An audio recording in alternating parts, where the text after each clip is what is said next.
Hello YouTube, it's Tempest again. I got another Yu-Gi-Oh deck profile here for you. This time it's 3.5 Axis Fire Fists. Um, I played Fire Fists a little while ago. Well, actually, a year ago, I guess. It's been forever. I didn't even realize. Yeah, about a year ago, I built the deck, and then I kind of took it apart because most of the cards belong to a friend. um, but now that Bears is a common and basically everything from the extra deck is like reprinted, I decided to put it back together. Um, Now, I know the four axis deck is easily the better build. So if you want to win with Fire Fists, play the four axis build. But see, the both builds require Wolfbarks.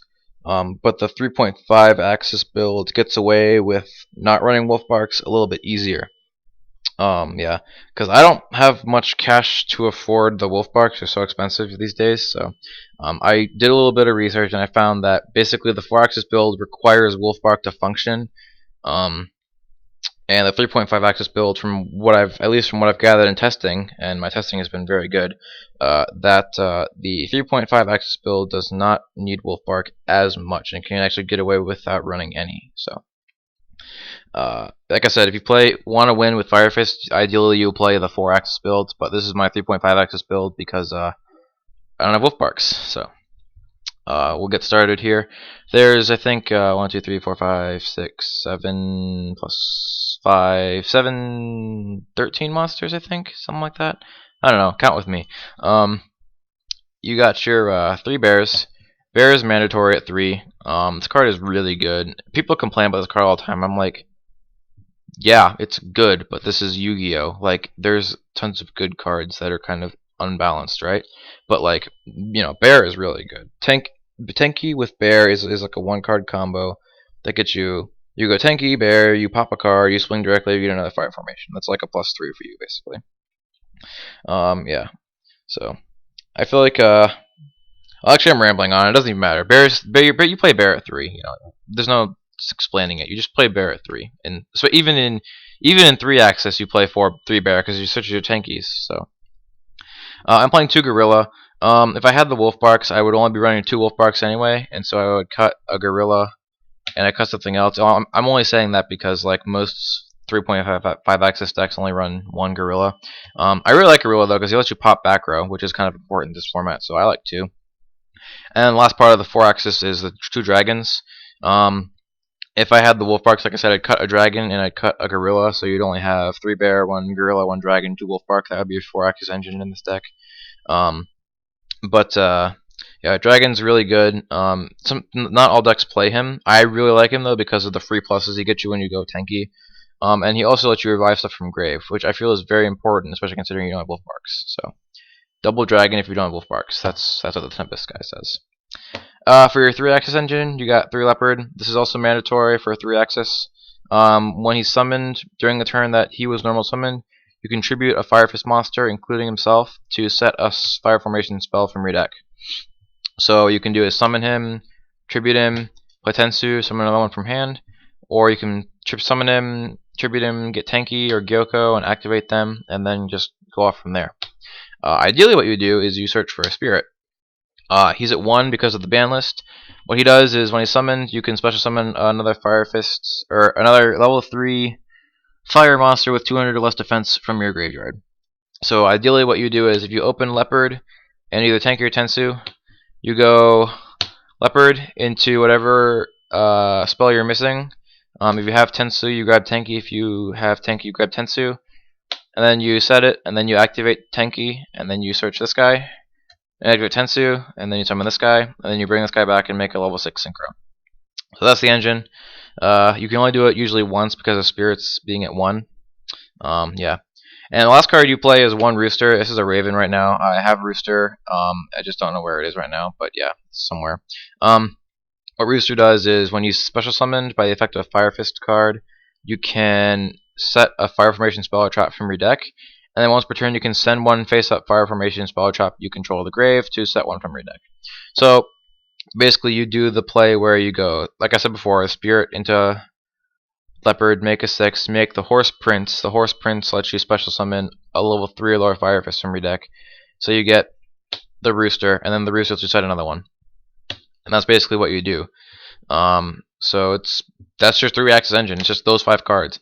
Some 3.5 axis decks are running 2 Rooster for consistency. Like I said, you're only usually going to get the Spirit play off once a game. In my build in particular, the 4-axis engine is a lot more prevalent than the 3-axis. I almost want to call it 3.75 axis, because of the 4 is so much more relevant.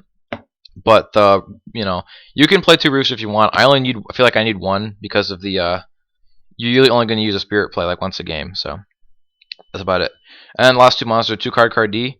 There's a lot of extra space in this deck, and since I'm not playing any Wolfbarks, and I don't have Upstarts or Reckless Greeds, because Upstarts and Reckless Greeds are really good in this deck.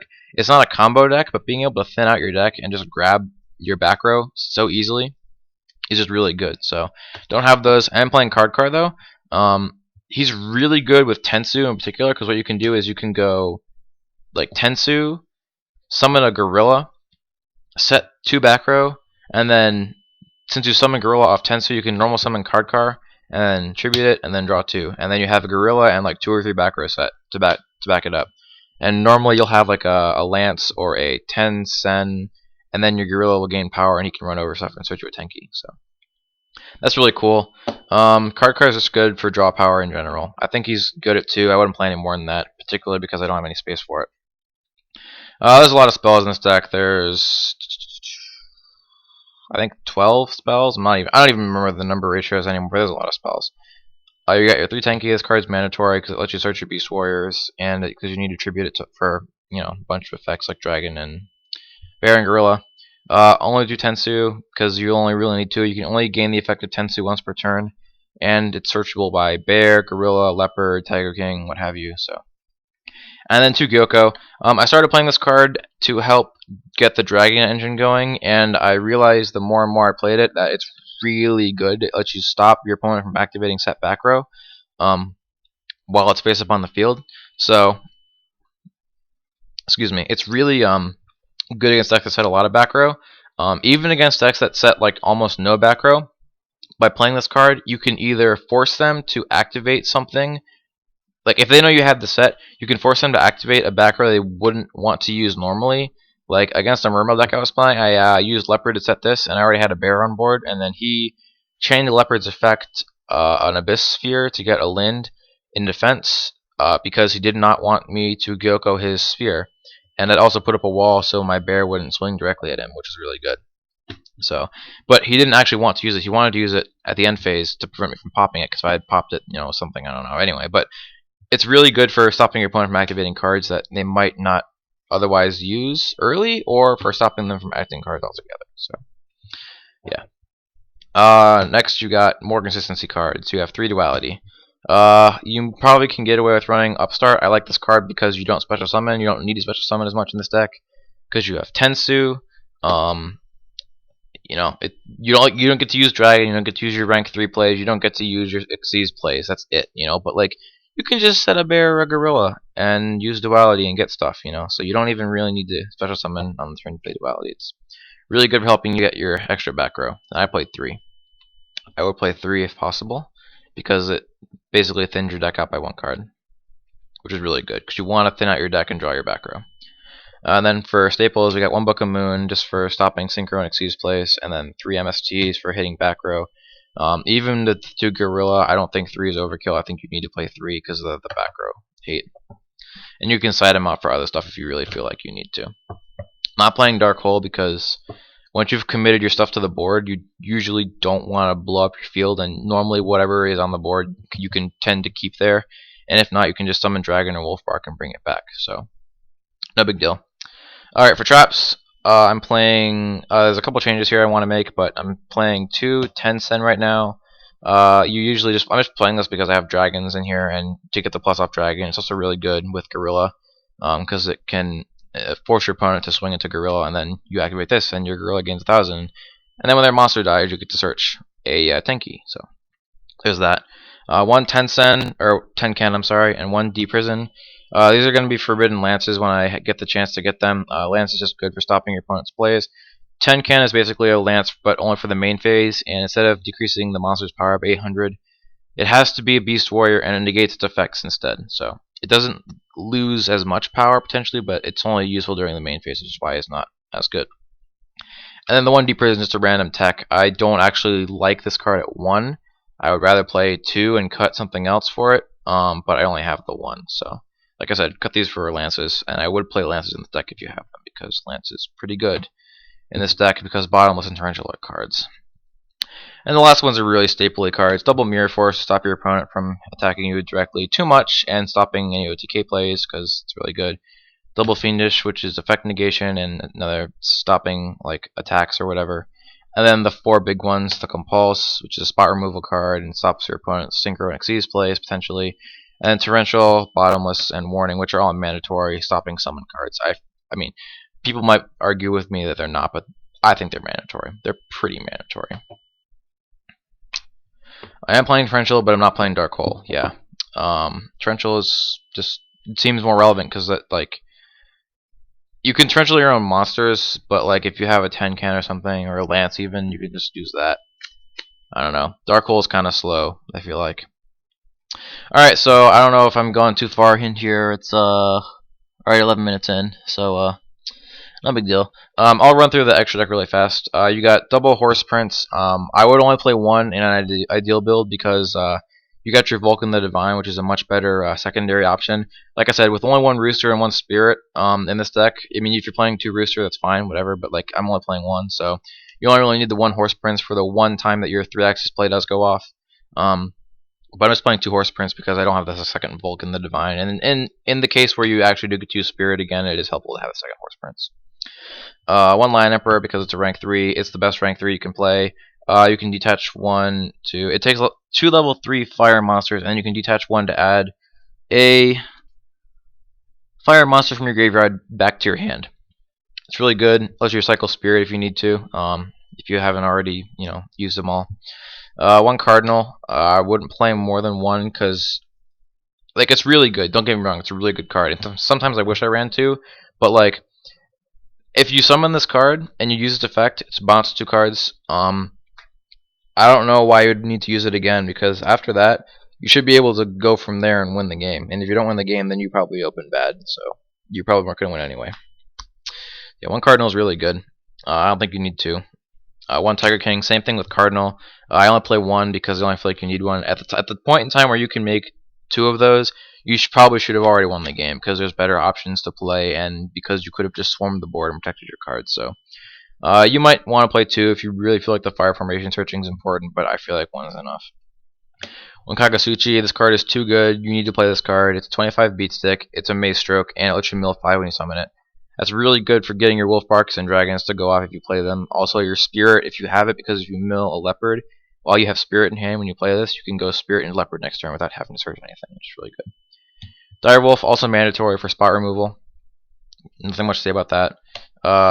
Black Ship of Corn, just a generic, really good rank 4 for destroying things and dealing damage. Same with Cowboy, dealing damage. If you fail to push for game, you can make this guy and just win. Utopia, because it's Utopia, it's a generic 25 beat stick. I don't have anything better really, so I play this. Papal Operative, it's good against Girgia and a couple other decks. There's other better options, but yeah, you can play this if you need to. Maze Stroke, same thing, good against some decks, just a generic wall, and it's a good rank 4. Roach, because it's Roach, it's not terrible against rogue decks, like decks that synchro a lot, or decks that have really big boss monsters. He's pretty good at slowing them down. 1 Crazy Box for my side deck, because I'm siding Eradicator, and there's the offhand chance where you can, like, negate his own effect and it becomes a really good beat stick. So, and the last card is 1 Chimera Tech Fortress Dragon, because where I live, machines are huge. You got your Machinas, you got your Gadgets, you got your Girgia, and you got your Cybers that have just come out. This card is amazing against Cybers in particular. Cybers, I don't know how popular they're going to be, but Girgia are already popular, and I am siding 2 Cyber Dragons now, so this card is actually really relevant, and I really like it. If you have the budget for it, there's a bunch of other rank 4s you should be playing besides these. Honestly, I'm playing like Maze Stroke, Papal Operative, Utopia because I don't have anything better, right? But you got your Shark Knight, you got your Exciting Knight, you got your Lavalval Chain, you got your Degusto Emerald. Those cards are all really good in this deck, particularly Exciting Knight and Shark Knight because they're mandatory. But Emerald is okay because you can shuffle 3 cards back to your deck and like draw one. It might actually be 3 monsters, so maybe it's not as good, but Emerald's still decent. And then of course the Evolvable Chain lets you search for whatever card you want and either put it on top of your deck or send it to graveyard. Side deck is really simple, really straightforward. Double Sidra for against machines for making the Chimera tech. Double Veiler for anything that activates effects, namely Fire Fists, Mermail, I guess Geargia if you need it. Double Maxi against anything that swarms and special summons a lot. The Dark Hole is sided. It's against decks like that swarm the board a lot. If I feel like I do need this to come back from a heavy push, I will side it in. But it's not main, so might as well side it. One Eradicator for spellbooks. I already have the Crazy Box as my main target, so that works out. Just a really good card. If you can play this, you basically win. One Transmigration Prophecy, mainly for Bujin and Dragons, but there's a bunch of other decks it's decent against because it lets you return cards from grave to deck. It's like having a second Cardinal, which is really helpful sometimes. Double Mind Crush against anything that searches, mainly Mermail and Fire Fists, but anything that runs tanky, really. Double Tornado lets you destroy a set card, and then you can set more cards from your hand. This deck is really trap heavy, especially considering you have fire formations. If you have extras in your hand, you can just like play this and set the fire formation, and your opponent's gonna be like, huh, well he didn't get that off dragon, so I wonder maybe it's like a trap or whatever, right? So now they think it's gonna be something harsh like a compulse or maybe a torrential, right? So if they swing and they see that, and it's like, oh, I should have seen that coming because you're playing Fire Fist. I don't know. It's just a random play that you can make, but this tornado tends to be really good for random back row removal. And I'm already maining 3 MST and 2 Gyoko, but like this card is just generic. Like I don't know, if your opponent is playing the nuts against you, like they're playing the skill drains and they're playing like stuff that makes what's the card that can't special summon from graveyard, like Necro Valley, like that doesn't really hurt this deck that much, but it is like a pain to deal with if you have dragon on board. So just for me, it's pretty good. And then the final card is 2 Iron Wall for dragons and Bujin mainly, but other decks that banish your cards, don't let them banish. Yeah, so that's a Fire Fist deck. Sorry the video ran long. My videos always tend to run long, but yeah. If you have any questions or suggestions or comments, please be sure to comment below. If you liked the video, give me a thumbs up, and if you want to see more, please check out my channel. Thank you so much for watching.